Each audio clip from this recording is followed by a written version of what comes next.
নমস্কার, আমি শম্পা। আর আজ শনিবার, মানে একটি ভৌতিক এবং রহস্যজনক ঘটনা উপস্থাপনের দিন।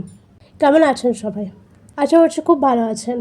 আমার শোনানো ঘটনাগুলো আপনাদের কেমন লাগছে সেটা অবশ্যই কমেন্ট করে জানাবেন। যারা চ্যানেলে নতুন তারা অবশ্যই সাবস্ক্রাইব করে দেবেন চ্যানেলটিকে। যারা ঘটনা এখনও পর্যন্ত শোনেননি তারা প্লিজ ঘটনাগুলো শুনে আসুন, আমাকে জানান ঘটনাগুলো কেমন লেগেছে। এই নিয়ে আজ আমার 3 নম্বর এপিসোড। পূর্ববর্তী দুটো ঘটনা আমি ইতিমধ্যেই আপলোড করেছি। প্রত্যেক শনিবার আমি একটি করে ঘটনা উপস্থাপন করি। আজও আমি একটি ঘটনা উপস্থাপন করব। যদি আপনাদের কাছে এরকম কোনো ভৌতিক এবং রহস্যজনক সত্যি ঘটনা থেকে থাকে অবশ্যই আমাকে স্ক্রিনে দেওয়া এই হোয়াটসঅ্যাপ নাম্বারে সেই ঘটনা পাঠাতে পারেন কিংবা রেকর্ডিং করেও আমাদেরকে পাঠাতে পারেন। আমি আমার চ্যানেলের মাধ্যমে আপনার ঘটনা উপস্থাপিত করব সবার সামনে। চলুন আজকের ঘটনা শুনে নেওয়া যাক। ঘটনাটি কয়েক বছর আগের ঘটনা, ধরে নেওয়া যেতে পারে করোনা টাইমের সময় বা তারও কিছু আগে সময়ের ঘটনাটি। একটা ছেলের ঘটনা। ছেলেটার আমি নাম ধরলাম ববি। এই গল্পটা তার, ববির গল্প। ববি একজন রেলের কর্মচারী। সে রেলে চাকরিরত। বয়স হচ্ছে আপনার ধরুন 28-29 এই রকম বয়স। গঠন ছিমছাম, যেমন নর্মাল একজন পুরুষদের গঠন হয় সেই রকমই। সে লেট নাইট বাড়ি ফিরত, মানে কাজকর্ম, যেহেতু কাজ সরকারি কাজ তার, তো যখন যেমন ডিউটি পড়তো, নাইট ডিউটি থাকলে একটু দেরিতে আসতো বা সকালের দিকে কাজ থাকলে রাতে আসতে হতো। মানে তার বাড়ি থেকে সে রোজ যাতায়াত করতো, সেই জন্য তার আসতে একটু দেরি হতো। যানবাহনের জেরেই হোক বা কোনো একটু কাজকর্মের জেরেই হোক, তাকে আসতে একটু তার বাড়ি পৌঁছাতে দেরিই হতো। তার বাড়িতে তার মা, বাবা এবং তার দিদি রয়েছে। মোটামুটি তার ফিরতে বেশ অনেকটা রাতই হতো বা কোনো কোনো দিন তাড়াতাড়িও সে ফিরে আসতো। তার বাড়ি আসার পথে একটা পরিত্যক্ত কারখানা পড়ে, যেটা অনেক আগে চলতো, সেটা কোনো কারণবশত সেটা বন্ধ হয়ে যায়। এরকম আমরা প্রায়শই দেখতে পাই, অনেক অনেক জায়গায় এরকম পরিত্যক্ত প্রচুর কারখানা পড়ে থাকে বা অনেক ফ্যাক্টরি পড়ে থাকে, যেগুলো হয়তো কোনো দুর্ঘটনার কারণে বা কোনো কিছু কারণে, আর্থিক সচলাবস্থার কারণে সেগুলো বন্ধ হয়ে যায় বা সেগুলো আর চলাচল বা কাজের সেই স্বাভাবিক অবস্থায় ফিরে আসতে পারে না। তো সেই রকম একটি কারখানার উপর দিয়ে সেটা ক্রস করে তাকে তার বাড়ির পথে আসতে হতো। সেটা ছিল একটি মাঠের উপরে, সেটাই ছিল একটি মাঠের উপরে। সেই মাঠটি ক্রস করে মাঠের সেই রাস্তাটা দিয়ে তাকে আসতে হতো। এই রকমই একটি রাতে আসার পথে সেই কারখানার উপরে পা ঝুলিয়ে একজনকে বসে থাকতে দেখে। একটা বলিষ্ঠ সুঠাম গঠনের একটি পুরুষকে সে বসে থাকতে দেখে। ওর সমবয়সী, বেশ বয়সও নয় আবার কম বয়সও নেই, ঠিক ওর সমবয়সী কাউকে একজনকে ওরকমভাবে আলো আধারি, যেহেতু ল্যাম্প পোস্টের আলো সেইখানে পড়ছিল, সেই জন্য একটা আলো আধারি পরিবেশের মধ্যে একটা বসে থাকা, যে ওটা পুরুষ এইটুকুনি যেটা গঠনটা বোঝা যাচ্ছে, সেইভাবে সে একটা কাউকে বসে থাকতে দেখে। সে যথারীতি বাড়ি আসে, তার মাকে বলে যে এই কারখানার উপরে একজনকে আমি বসে থাকতে দেখেছি। একটা ডাকাবোকো চেহারার মানুষ ওই কারখানার উঁচু পাচ্ছিলে পা ঝুলিয়ে বসেছিল।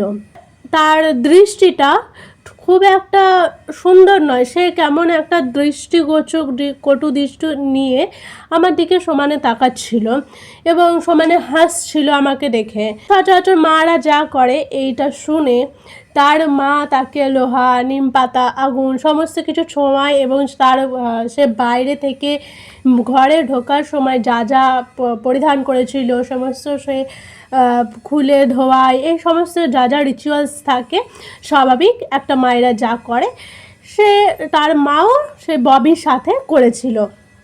এই ঘটনার কিছুদিন পর তার প্রচণ্ড পেটে ব্যথা হয়। হঠাৎ করে কোনো কারণ নেই, কোনো কিচ্ছু নেই, হঠাৎ করে পেটে ব্যথা হয়। স্বাভাবিক তাকে ডাক্তারের কাছে নিয়ে যাওয়া হয়। ডাক্তার মেডিসিন দেয়, সমস্ত কিছু দেয়, সমস্ত রিপোর্ট হয়। তো রিপোর্ট নর্মাল, রিপোর্টে কোনো কিছুই পাওয়া যাচ্ছে না। তার মায়ের মনে আশঙ্কা হয়। তো তার মা মন্দির মসজিদ যেখানে যা পুরোহিত বা পীর বাবা যা থাকে তাদের সবার কাছে নিয়ে যায়, কিন্তু কোথাও কোনো সুরাহা হয় না। ওষুধ খেতে খেতে হঠাৎ দেখা যায় 2 দিনের ভেতরে ছেলেটির পেটটা ক্রমশ ফুলে যাচ্ছে এবং শরীরটা রোগা হয়ে যাচ্ছে। পেটটা ফুলছে এবং শরীরটার মানে একটা বিকট চেহারা, মানে তোমরা শুধু ইম্যাজিন করো, পেটটা ফুলছে এবং শরীরটা রোগা হচ্ছে। এই রকম হঠাৎ চলতে চলতে সে 1 সপ্তাহের ভেতরে সে মারা যায়। পেটে ব্যথা শুরু হওয়া থেকে 1 সপ্তাহের মধ্যে সে মারা যায়। তার রিপোর্টে ধরা পড়ে তার ক্যান্সার হয়েছিল, পেটে সিস্ট হয়েছিল এবং তার কারণে সেটা ক্যান্সারে পরিণত হয় এবং সে মারা যায়। আর এই পুরো ঘটনাটা ঘটেছে ওই 1 সপ্তাহের ভিতরে। এর আগে কোনো রকম তার কোনো অসুস্থ ছিল না, কোনো অস্বাভাবিকতা ছিল না। যেহেতু সে রেলে কর্মরত ছিল, তো তার পুরো মেডিকেল চেক আপ করেই তাকে রেলে নিয়োগ করা হয়েছে। তো সব কিছু স্বাভাবিকভাবেই নর্মালি ছিল। এই ঘটনাটা মানে পেটে যন্ত্রণা শুরু হওয়ার 1 সপ্তাহের ভেতরে এই পুরো ঘটনাটা শেষ হয়ে যায়। স্বাভাবিক তার বাড়ির পরিস্থিতি এখন নর্মাল নয়, অস্বাভাবিক। তার মা, তার বাবা তার ছেলেকে হারিয়েছে, তার দিদি তার ভাইকে হারিয়েছে। এই রকম একটা জটিলতা তার বাড়িতে সৃষ্টি হয়েছে। সবারই মন মেজাজ খারাপ। এই এমতাবস্থায় তার মা হঠাৎ বলে ওঠে, যা হয়েছে আমার জন্য হয়েছে। আমি বুঝতে পেরেছিলাম সেটা কে ছিল। যা হয়েছে আমার জন্য হয়েছে। আমি যদি কোনো দোষ করে থাকি তাহলে আমার সাজা পাওয়া দরকার। আমার ছেলে মেয়ে, আমার পরিবারের ওপর কেন হচ্ছে? হঠাৎ করে ওর মা এই কথাটা বলে বসে। সবাই যা ভাবে আর কি আশেপাশে, যে না তোমার জন্য কেন হবে, কি হয়েছে, এটা একটা অসুস্থ ছিল, হয়ে গেছে, আর কি করা যাবে, এর জন্য নিজেকে দোষারোপ করো না। এই আশেপাশের লোকজন সবাই তাকে সান্ত্বনা দিতে থাকে। আর ওর মা সমানে একটা কথা বলে থাকে, ও আমার পেছন ছাড়ছে না, ও আমার ক্ষতি করুক, কিন্তু আমার ছেলে মেয়েকে কেন অ্যাটাক করছে, বা আমার সংসারের উপর তার কেন নজর? তার নজর যদি আমার প্রতি থাকে, আমাকে ক্ষতি করুক, আমার আশেপাশের লোকজনকে কেন? সেই একই ঘটনা তার মা সমানে বলছে। সবাই জানতে চাইলো কি বলার চেষ্টা করছে তার মা, আসলে তার মায়ের সাথে কি হয়েছে। এবার আসি তার মায়ের ঘটনায়। তার মায়ের সাথে ছোট থেকে হয়েছিলটা কি, আর তার মা কেন এই কথাগুলো বলছিল। তার মা বলছে, আমি যখন ছোট ছিলাম, ওই 9-10 বছরের একটা বাচ্চা মেয়ে, তখন আমি খেলতে খেলতে একটা পরিত্যক্ত বাড়িতে আমি ঢুকে যাই। লুকোচুরি খেলতে খেলতে একটা পরিত্যক্ত বাড়িতে ঢুকে যায়, যে বাড়িতে একটা ছেলে সুসাইড করেছিল। মানে ছেলেটি একটি মেয়ের সাথে বিয়ে স্থির হয়েছিল, মেয়েটি বিয়ের দিন রাতে অন্য কারোর সাথে পালিয়ে যায়। সেই অবস্থায় ছেলেটি তার পরিবারের মান সম্মান বাঁচানোর জন্য, নিজের মান সম্মান, বন্ধুরা কি বলবে, পাড়া প্রতিবেশী লোক কি বলবে, আশেপাশে কি বলবে, সেই রকম একটা সিচুয়েশনের উপর ডিপেন্ড করে ছেলেটি সুইসাইড করে দেয় সেই রাতেই। তারপর থেকে ওই বাড়িটি ছেড়ে, যেহেতু ছেলেটি তার বাবা মায়ের একমাত্র ছেলে ছিল, সেই জন্য ওর বাবা মা ওই বাড়িটি ছেড়ে অন্য একটি জায়গায় তারা শিফট হয়ে যায়, মানে জায়গাটা ছেড়ে তারা চলে যায়। এবং বাড়িটি ওইভাবেই ওই রকম অবস্থায় পরিত্যক্ত হয়ে পড়ে থাকে। ভেঙে গেছে কোনো জায়গায় ক্ষয়ে গেছে, ইট পাথর পড়ে গেছে। তো এরকম একটি বাড়িতে, এরকম একটি পরিত্যক্ত বাড়িতে ওই ববির মা, মানে কাকিমা বলছে আমি এখানে, তো উনি ওই ছোটোবেলায় লুকোচুরি খেলতে খেলতে ওই বাড়িটায় প্রবেশ করার পরে হঠাৎ দেখেন যে একটি ছেলে তার সামনে দাঁড়িয়ে আছে। ছেলেটি অনেক বড়, যথারীতি দাদা হিসেবে তাকে বলেন। তো সে তাকে ডাকে ঘরের ভিতরে। সে ওই বাচ্চা মেয়েটি তার বশীভূত হয়ে কি করবে, মানে বাচ্চা, সে তো সবার কাছেই যাবে এরকম অবস্থা। সে তার সাথে সাথে খেলতে খেলতে ওই বাড়ির ভেতরে আবদ্ধ হয়ে পড়ে। সন্ধে হয়ে যায়, তার বাড়ি লোকজন তাকে খোঁজাখুঁজি করার চেষ্টা করে, কিন্তু তাকে খুঁজে না পেয়ে অবশেষে কয়েকজন মিলে ওই পরিত্যক্ত বাড়িটিতে ধাওয়া দেয়। রওনা দেওয়ার পর দেখে ওই কাকিমা ওইখানে অজ্ঞান অবস্থায় পড়ে রয়েছে। সবাই তাকে ধরাধরি করে নিয়ে আসে, বাড়িতে নিয়ে আসে। সবাই মিলে তাকে বকছিল যে ওখানে কেন গেছো, কী জন্য গেছো, ওখানে আর যাবে না, কি করতে গেছিলে ওখানে। সবাই বলে যে ওখানে আর পরের দিন থেকে তুমি আর যেও না। হয়ে গেল এই ঘটনার বেশ কিছুদিন পরে মাঠে যাই লুকোচুরি খেলতে, খেলাধুলো করতে করতে কাকিমা একটি গাছের পেছনে গিয়ে লুকায়। বুঝতে পারে তার পেছনে কেউ দাঁড়িয়ে আছে। পেছন ঘুরে দেখে সেই লোকটা, যেই লোকটাকে ওই পরিত্যক্ত বাড়িতে দেখেছিল, সেই লোকটাই তার পেছন ঘুরে দাঁড়িয়ে আছে, তার দিকে হাসছে এবং তাকাচ্ছে একটা নিম্নরুচি দৃষ্টিকটু হিসেবে, মানে নজরটা ভালো নয় সেইভাবে তাকাচ্ছে। কাকিমা ওখান থেকে ভয়ে দৌড় মারে আর সেই জায়গায় যায় না। বাড়িতে গিয়ে রাতের দিকে তার প্রচণ্ড জ্বর আসে, এত জ্বর আসে ডাক্তার বদ্যি করে। শেষ পর্যন্ত একটা মন্দির থেকে পুরোহিত ডেকে নিয়ে আসায়, যা ঝাড়ফুঁক করা হয় করে, তাকে তাবিজ দেয়, তাকে বেঁধে দেয়, পুরো যা যা ক্রিয়াকর্ম হয় আর কি একটা রিচুয়ালসে, সেই কর্মগুলো করে। তারপর থেকে সেই রকম ঘটনা আর কাকিমার সাথে হয়নি। এরপর অনেক বছর কেটে যায়। কাকিমা কলেজে উত্তীর্ণ হয়েছেন, কলেজে ভর্তি হয়েছে। এবার কলেজে আমরা কি কোনো দিন দেরিতে বা ছুটি হয়, বা কোনো দিন ক্লাস এক্সট্রা থাকে, কোনো দিন তাড়াতাড়ি হয়, কলেজ টাইমে যা হয় আর কি। তো এই রকম অবস্থায় কাকিমা একদিন বাড়ি ফিরছিল সন্ধেবেলায়। সন্ধে মানে কি, ওই বিকাল আর সন্ধে হয় না, গোধূলি যেটা কি বলে, ওই অবস্থায় কাকিমা সেই পরিত্যক্ত বাড়ির পাশ দিয়ে বাড়ি ফিরছিল। বাড়ি আসার সময় হাতে চপ নিয়ে সে আসছিল। সে বলছিল ঠিক আছে, বাড়িতে গিয়ে একটা জমিয়ে খাওয়া দাওয়া হবে, মুড়ি মাখা হবে, বাবা মা যারা আছে তারা সবাই মিলে খাবে, তো এনেছে। বাড়ি আসার পর দেখছে চপগুলো খাওয়া, মানে গোটাটা উধাও নয়, ছিঁড়ে ছিঁড়ে ছিঁড়ে ছিঁড়ে খাওয়া, যেটাকে বলে না, আর্ধেকটা আছে, আর্ধেকটা কুটি কুটি কুটি কুটি করা, এরকম অবস্থায়। প্যাকেট অক্ষত, ঠোঙাটা অক্ষত, ঠোঙাটা ছিঁড়ে যেতেই পারে, যেহেতু চপ গরম থাকে, তো ওই ভাপের ভেতরে না কি হয়, ভাপে থাকতে থাকতে ঠোঙা, কাগজের ঠোঙা ছিঁড়ে যেতেই পারে, কিন্তু প্যাকেট অক্ষত। ওই অবস্থায় কাকিমা নিশ্চয় খেতে খেতে বাড়ি আসেনি, কাকিমা গুনে গুনেই নিয়ে এসছে, বাড়িতে গিয়ে খাবে বলে, খাবার হলে খেতে খেতেই আসতো। দেখে কি প্যাকেটে ওরকম খাওয়া অবস্থায় সবগুলো রয়েছে। কাকিমার মা বুঝতে পারলেন এবং পুরো জিনিসটাকে তিনি ফেলে দিলেন। কেউ খেলো না, সেই জিনিসটা ফেলে দিলেন। আবার যেরকম রিচুয়ালস হয়, মানে যা হয় মায়ের মন আর কি, ওরকম কিছু একটা কাজকর্ম এই করলেন। তারপর কাকিমা স্নান টান করে রাতের যা খাবার টাবার হয় সেইগুলো খেয়ে শুতে গেছেন। শুতে গিয়ে হঠাৎ দেখছেন রাতের বেলায় যে কেউ বাইরে দাঁড়িয়ে আছে। সেই কে না, সেই ছেলেটি বাইরে দাঁড়িয়ে আছে, এক দৃষ্টিতে তাকে দেখছে। সে চিৎকার করতে যাবে, কিন্তু সে আস্তে আস্তে কাকিমার দিকে এগিয়ে আসছে, তার গলা টিপে ধরার চেষ্টা করছে। কাকিমা যত চিৎকার করছে তত যেন আরও বেশি করে, আরও দ্রুত তার কাছে এগিয়ে আসছে। তো এরকম অবস্থায় কাকিমা জোরে ছিটকে, যেটাকে বলে, বেরিয়ে এসছে। তার মাকে, তার বাড়ির সবাইকে ঘটনাটা বলে।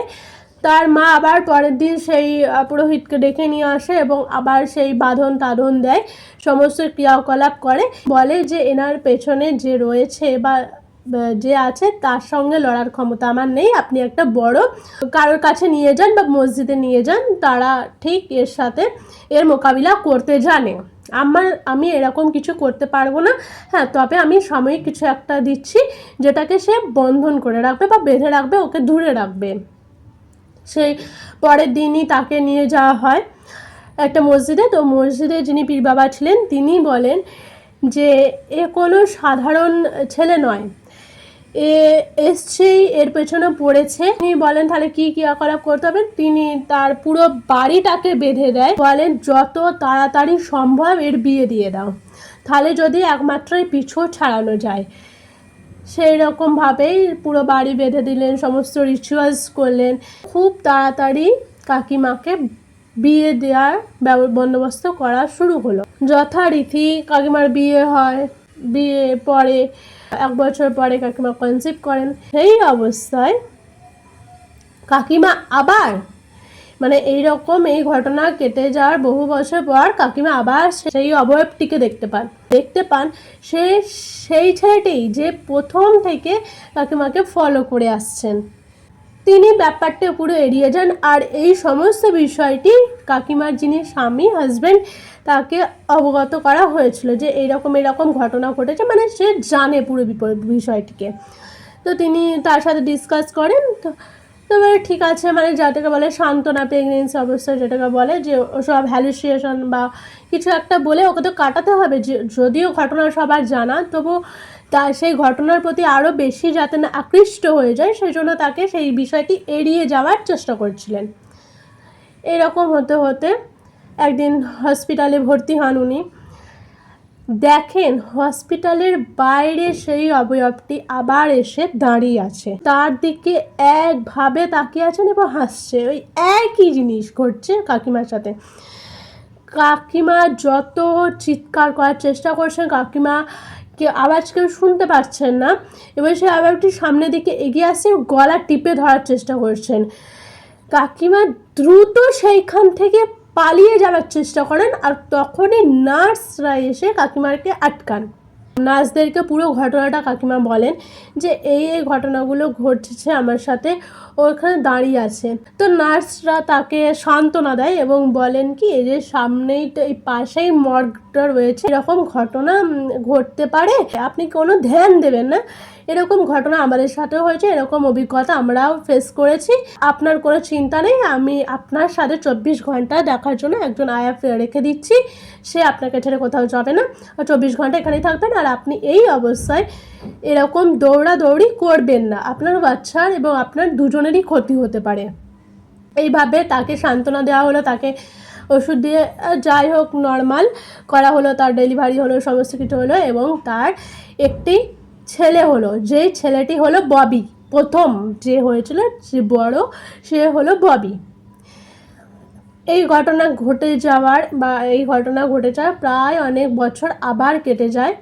আবার কাকিমা কনসিভ করে, তার একটি সুন্দর একটি মেয়ে হয়, মানে ববির দিদি বা বোন যাই হোক, সে সুন্দর একটি ফুটফুটে মেয়ে হয়। কাকিমা দেখেন এই ঘটনাগুলো ঘটে যাওয়ার প্রায় কয়েক বছর পরে কাকিমার শ্বশুর বাড়িতে সেই শ্বশুর বাড়ির বাইরে আবার সেই অবয়বটিকে দেখতে পায়। সেই একই স্মুকি ক্রিপি দৃষ্টি, স্মুকি হাসি, এক দৃষ্টিতে চেয়ে আছে, সেই একই ঘটনা সে সমান তাকে দেখছে। এবং কাকিমা শুধু নয়, কাকিমার মেয়ের ওপরেও তার দৃষ্টি পড়েছে, যে বাচ্চা মেয়েটি তার উপরেও সেই দৃষ্টিটা পড়েছে। এই ঘটনাটি কাকিমা তাড়াতাড়ি তার স্বামীকে জানান। তার স্বামী তাড়াতাড়ি গিয়ে একটা তান্ত্রিক ওঝা যাই বলি তাকে ডেকে নিয়ে আসেন। তিনি বলেন এটা তো বহু পুরনো বছরের একটা ঘটনা, মানে এটা তো কত আগের এই ঘটনাটা, কিন্তু তোমার পিছু কোনোদিন ছাড়বে না, এ তোমাকে পুরো ছাড়খাড় করে দেবে, এর আসল উদ্দেশ্যই হচ্ছে তোমাকে ছাড়খাড় করে দেওয়া, এর দৃষ্টি রয়েছে তোমার উপরে। কাকিমা বলে এই অবস্থায় তাহলে আমি কি করতে পারি এরকম অবস্থায়? উনি বলেন দেখুন এটা কি বা না কি আমি অতটা ঠিক জানি না, কিন্তু যাতে আপনাদের উপর অ্যাটাক করতে না পারে তার ব্যবস্থা আমি করে দিয়ে যাচ্ছি। কাকিমার যে শ্বশুর বাড়ি ছিল সেই পুরো শ্বশুর বাড়িটা তিনি আবার বন্ধন করলেন। কাকিমা এবং আরও যারা ফ্যামিলি মেম্বার রয়েছে তাদেরকে পুরো প্রোটেক্ট করে দিলেন, যাতে সেই অবয়বটা বাড়ির ভিতরে না ঢুকে যেতে পারে। ও বাইরে আছে, বাইরেই থাকো, বাড়ির ভিতরে যেন না প্রবেশ করতে পারে। তারপরে বাইরে রাতে চলাফেরা, চুল খুলে ঘোরা, উল্টো পাল্টা নিয়ম, এই সমস্ত কিছু না একটা আবদ্ধ করে তিনি সাজিয়ে গুছিয়ে দিয়ে গেলেন, যে এখানে সেখানে যাওয়া যাবে না, এটা সেটা করা যাবে না, অনেক নিয়মাবলীর মধ্যে তিনি বেঁধে দিয়ে গেলেন। সেই অনুসারে, সেই নিয়ম অনুসারে সবাই চলতে লাগলো, কিন্তু কোনো রকম কোনো কারোর ক্ষতি হয়নি, সবাই প্রোটেক্ট রইল, কোনো রকম কারোর কোনো ক্ষতি হয়নি, স্বাভাবিক জীবন চলতে লাগলো। এইভাবে কেটে গেল বহু বছর। এই ঘটনা অনেক বছর কেটে যাওয়ার পরেই এই যে ববি সে চাকরি পায় এবং রেলে কর্মরত অবস্থাতেই ওই যেটা বললাম ঘটনাটা, ওর ওই রকম একটা অস্বাভাবিক মৃত্যু তার হয়। তার ক্যান্সার হঠাৎ করে ধরা পড়ে এবং 1 সপ্তাহের মধ্যে তিনি মারা যান। এটা ওই যে কাকিমার লাস্ট যে তার শ্বশুরবাড়ি বন্ধন করেছিল, তারপর অনেক বছর কেটে যাওয়ার পরে, মানে ববি অনেকটা বড় হয়ে গেছে, তারপর এই ঘটনাটা ববির সাথে ঘটে। মানে অনেক বছর পর এই ঘটনা তার সাথে আবার ঘটলো। বাড়ির পরিস্থিতি খারাপ, আগেই বলেছি। এই সমস্ত ঘটনাটা কাকিমা তখন ডেসক্রাইব করে, বিশ্লেষণ করে সবাইকে বলল যে তাহলে আমার জন্য এই ঘটনাগুলো ঘটছে। এবার বাকি রইল ববির বোন, ওর নাম দিলাম আমি বাবলি। বাবলি এবার ভাবতে থাকলো যে পরিস্থিতি খুব একটা স্বাভাবিক নয়, এই পরিস্থিতিকে সামাল দিতে হলে আমাদেরকে বাড়ির বাইরে যেতে হবে, কোথাও ঘুরতে যেতে হবে, তবে যদি মা বাবাকে একটু সান্ত্বনা দেওয়া যায় বা মা বাবাকে প্রোটেক্ট করা যায়। আর একটা বাইরে ঘুরতে যাওয়ার একটা প্ল্যান করলো। তারা বললো চলো দার্জিলিং যাই, দার্জিলিং থেকে ঘুরে আসি। তো তারা একটা ট্রিপ করলো সবাই মিলে, আরও লোকজন, বেশ 4-5টা ফ্যামিলি মিলে তারা একটা ট্রিপ করলো যে তার দার্জিলিং যাবে। যথা নির্দিষ্ট দিনে নির্দিষ্ট সময়ে তারা দার্জিলিংয়ের উদ্দেশ্যে রওনা হয়। সেইখানে গিয়ে দার্জিলিংয়ে একটি হোটেল ঠিক হয় সবার জন্য। সেই হোটেলে একটি রুমের ভেতরে আরেকটি রুম, মানে প্রথমে একটা রুম, তারপরে সেটিকে ক্রস করে যেতে হবে আরেকটি রুম, এই রকম একটা অ্যাটাচ রুম নিয়েছিল বাবলি মা বাবা, মানে ববির মা বাবা। তো কাকু কাকিমা একটা রুমে এবং মেয়ের বাবলি একটা রুমে আছে, এবং তাদের অ্যাটাচ বাথরুম কিন্তু বাইরে না, অ্যাটাচ বাথরুম ছিল। মানে কাকিমার ঘর পেরিয়ে বাবলির ঘরে যেতে হবে এরকম। হঠাৎ করে বাবলি দেখছে তার বাথরুম থেকে কিছু আওয়াজ আসছে, মানে শুনতে পাচ্ছে বাথরুমে জল খোলার আওয়াজ আসছে। সে কিন্তু জল খুলে আসেনি বা কেউ করবেও না এরকম, বা কেউ নেই তার বাথরুমে, সে একা আছে ঘরে, তো কে থাকবে। বাবলি বাথরুমটা খুলে দেখতে যায় কে আছে। ও দেখে একটা পুরো ধোঁয়া ওই বাথরুমটার ভেতরে ঘিরে আছে। মানে বিড়ি সিগারেট খেলে যত না ধোঁয়া হয়, একটা যদি কোনো জ্বালানি ধরানো হয় যে পরিমাণ ধোঁয়াটা হবে, সেই একটা ধোঁয়া পুরো বাথরুমটাকে ঘিরে রয়েছে। সে বাথরুমে ঢুকে যায়, হঠাৎ করে বাথরুমের দরজাটা লক হয়ে যায়। বাবলি কিন্তু বাথরুমের দরজা লক করেনি, ও শুধু ঢুকে দেখেছে কে আছে। তার দরজাটা লক হয়ে যায় এবং ভয় পেয়ে ওখানেই সে অজ্ঞান হয়ে পড়ে যায়। তার মা বাবা হঠাৎ তার চিৎকার শুনতে পায় যে কিসের আওয়াজ হলো। তারা দৌড়ে যায়, কাকু কাকিমা দেখে বাথরুমে গিয়ে যে বাবলি বাথরুমে পড়ে আছে অজ্ঞান হয়ে। তাকে নিয়ে আসা হয় ঘরে। তো জিজ্ঞেস করে কি হয়েছিল না হয়েছিল। তো বাবলি তখন বলে যে আমি হঠাৎ বাথরুমে জল পড়ার আওয়াজ পাই, তো বাথরুম খুলে দেখি এরকম ধোয়া অবস্থায়, তারপর আমার আর কিছু মনে নেই। কাকু কাকিমা বলে ঠিক আছে, তাহলে এটা আমাদেরকে জানাতে হবে, যিনি রিসেপশনিস্ট রয়েছেন বা যারা কেয়ারটেকার রয়েছে তাদেরকে জানাতে হবে। তাদেরকে ডাকতে যাবে, এরকম অবস্থায় দেখে বাবলির ঘরের যে কাঁচটা, উইন্ডোটা ছিল, সেই কাঁচের বাইরে একজন দাঁড়িয়ে আছে। সেই অবয়বটা যেটাকে কাকিমা দেখতে পেত, কাকিমার সমানে সেই ছোট থেকে আজ পর্যন্ত বিয়ে হয়ে গেছে, তার ছেলে মেয়ে হয়ে গেছে, আজ পর্যন্ত সেই অপরাধটাকে সেই জানলার বাইরে দেখতে পাচ্ছে। তার দিকে, সেই বাবলির দিকে তাকিয়ে হাসছে এবং দৃষ্টিকটুভাবে তাকাচ্ছে। কাকিমা তো ভয়ে সেখান থেকে বেরিয়ে আসে বাবলিকে সাথে নিয়ে। তারা কন্টিনিউ হনুমান চালিসা পড়তে থাকে, ঠাকুরের নাম জপ করতে থাকে। হেন কোনো দেবদেবী নেই যে তাদেরকে স্মরণ করতে থাকে না। ওই রাতটুকুনির মধ্যে, ওই একটা রাত কাটানোর জন্য তারা তিনজন এক জায়গা বসে থাকে। ওরা যে বেরিয়ে কাউকে বলবে বা কাউকে যে আরও ডাকবে সেই ক্ষমতা তাদের ভেতরে আর নেই, কারণ তাদের কাছে প্রথম কথা তার ছেলেকে তারা সদ্য হারিয়েছে এবং তার মেয়ে তাদের সম্বল, আর কেউ নেই। তারা এই অবস্থায় একটা বিছানার ভেতরে ওই তিনজন একটা রাত জেগে কাটিয়ে দেয়। তারা পরিকল্পনা করে কাল সকাল হলেই, কাল ভোর হলেই আমরা এখান থেকে রওনা দেব, আমরা আর এখানে থাকবো না। যথারীতি ভোর হয়, কোনো ক্রমে তারা বাক্স ব্যবসা পাঠিয়ে সবাইকে জানায় এই ঘটনাটা। যেহেতু সবাই অবগত ছিল তাদের পরিবারের বিষয়ে বা এই ঘটনাগুলোর বিষয়ে, সেই জন্য তারা আর কোনো রকম দ্বিধা পোষণ করেনি। সবাই মিলে সেই জায়গাটা থেকে রওনা হয়ে যায় বাড়ির উদ্দেশ্যে। তারা এসেছিল আনন্দ উপভোগ করতে, কিন্তু তারাও সেইখান থেকে একটা বিষাদগ্রস্ত মন নিয়ে বাড়ি ফিরে যায়। এরপরে বাড়ি ফিরে এসে শুরু হলো নানা উপদ্রব, জিনিস ফেলে দেওয়া, ওলট পালট করে দেওয়া। মানে ওই যে বন্ধন করে গেছিলো, তাদেরকে বেরোতে বারণ করেছিল, লিমিট ক্রস করতে বারণ করে গেছিলো তান্ত্রিকটা, এখানে ওখানে কোনো প্রোটেকশন ছাড়া যেতে বারণ করেছিল, তার মানে ওই বন্ধনটা কেটে গেছে। পরিষ্কার কথা, একটা কথায় বন্ধন কেটে গেছে। এই বাড়ি আসার পর থেকে তারা বিভিন্ন অত্যাচারের সম্মুখীন হয়। হঠাৎ করে দেখছে রান্নাঘর থেকে সমস্ত কিছু পড়ে যাচ্ছে, ছাদে সেই ধাপাধাপির আওয়াজ, ধুমধুম ধুমধুম করে, দেওয়ালে যদি কেউ মারে, কোনো কিছু পেরেক দিয়ে আঘাত করলে বা কোনো কিছু স্ট্রাকচার করলে যেরকম আওয়াজ হয় ধাপ ধাপ ধাপ ধাপ ধাপ ধাপ করে, এরকম বিভিন্ন আওয়াজ, বিভিন্ন রকমের এদিক থেকে ওদিক সমস্ত কিছু যেন ওলটপালট হয়ে যাচ্ছে। মানে প্রচণ্ড রেগে থাকলে কেউ যদি কারোর ওপরে সেই অত্যাচারগুলো করে, জিনিস ছুঁড়ে মারা, এই ফেলে দেওয়া, ওই ফেলে দেওয়া, সব কিছু তছনছ করে দেওয়া, সেই রকম উপদ্রব শুরু হলো কাকিমার সংসারে। একটা শুধু তাদেরকে অ্যাটাক করতে বাকি রেখেছিল, বাকি সমস্ত কিছু হচ্ছিল তাদের ওপর দিয়ে। এই রকম চলতে চলতে হঠাৎ একদিন মেয়েটি, কোনো একদিন বোধহয় দিনের বেলায়, এটা হচ্ছে দিনের বেলার ঘটনা, মেয়েটি উঠেছে দুপুর 3টে, 2:30, 3টে এইরকম সময়ের ঘটনা, যে মেয়েটি যাবে ডাইনিংয়ে জল খেতে।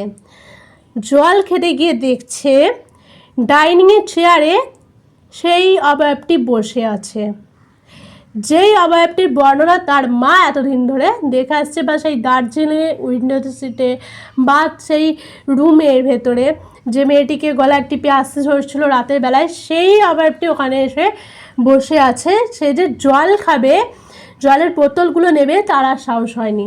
আস্তে আস্তে ওটা উঠছে, উঠে তার দিকে আস্তে আস্তে এগিয়ে আসছে। মতো অবস্থায় আবার সে প্রচণ্ড রকমের ভয় পায় এবং অজ্ঞান হয়ে পড়ে যায়। তার মা বাবা দৌড়ে আসে, আবার যথারীতি একজন মসজিদে যায়, পীর বাবা দেখে, তো উনি বলেন যে যে আছে সে পুরো পরিবারটাকে নষ্ট করে দেবে, কাউকে বাঁচিয়ে রাখবে না। এর উদ্দেশ্যই হচ্ছে পুরো সংসারটাকে নষ্ট করে দেবে, যে যে আছে তোর সম্পর্কিত যারা, তাদের সবাইকে মেরে দেবে, কাউকে আশ্রয় রাখবে না। তখন কি হবে না, এর হাত থেকে কেউ রক্ষা পাবে না। কোনো কিছু করলেই কেউ যাই করি না কেন, তোদেরকে ছাড়বে না।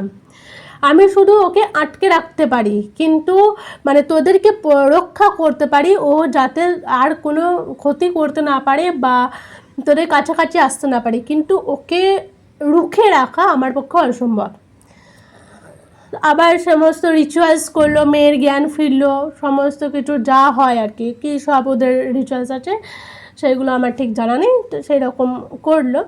মেয়েটি মানে বাবলির জ্ঞান এলো। কিছুদিন পরে এই অজ্ঞান হয়ে যায়, এই শেষবার বাবলি অজ্ঞান হয়। কিছুদিন পরে বাবলির আবার পেটে ব্যথা শুরু হয়, যেমন ওর দাদার হয়েছিল। হঠাৎ করে একদিনে পেটে ব্যথা, 2 দিনের ভেতরে এরকম কিছু ধরা পড়ে।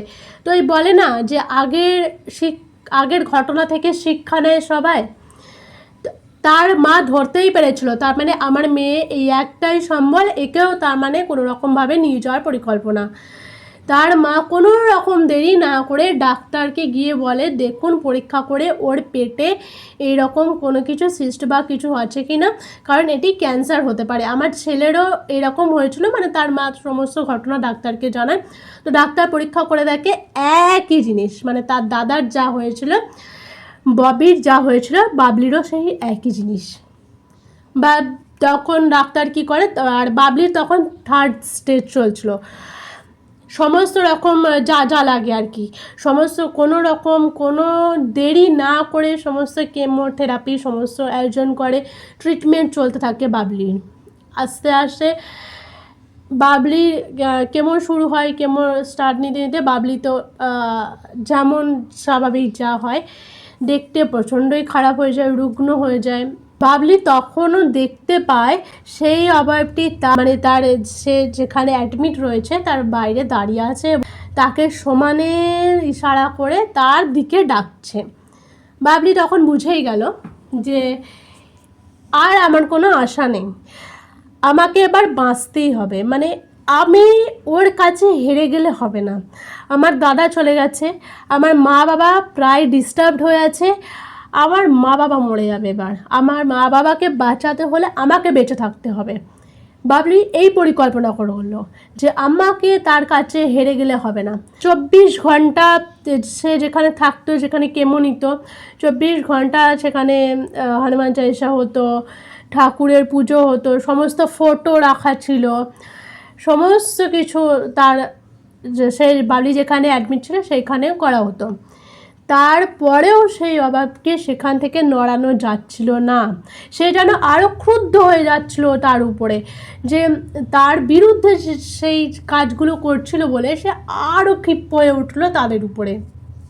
এইভাবে বেশ কয়েক বছর, মানে কেমো তো আর খুব 2-1 দিনের বিষয় নয়, কেমো বহুত অনেক দিন পর্যন্ত চলে, অনেক বছর পর্যন্ত টেনে নিয়ে যায়। এই কেমোটা নিতে নিতে নিতে নিতে বাবলির আরও শরীরে আরও অন্যান্য রোগ ধরা পড়ে।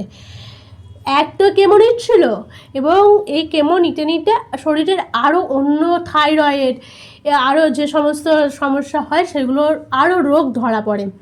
তো ডাক্তার তো স্পষ্ট বলে দেয় যে এই কেমো চলাকালীন কোনো আর দ্বিতীয় অপারেশন হবে না, কারণ এটা অসম্ভব ব্যাপার। একটা কেমো নেওয়া মানুষকে আর দ্বিতীয় অপারেশন করা মানে তাকে বাঁচিয়ে রাখাটা অসম্ভব ব্যাপার।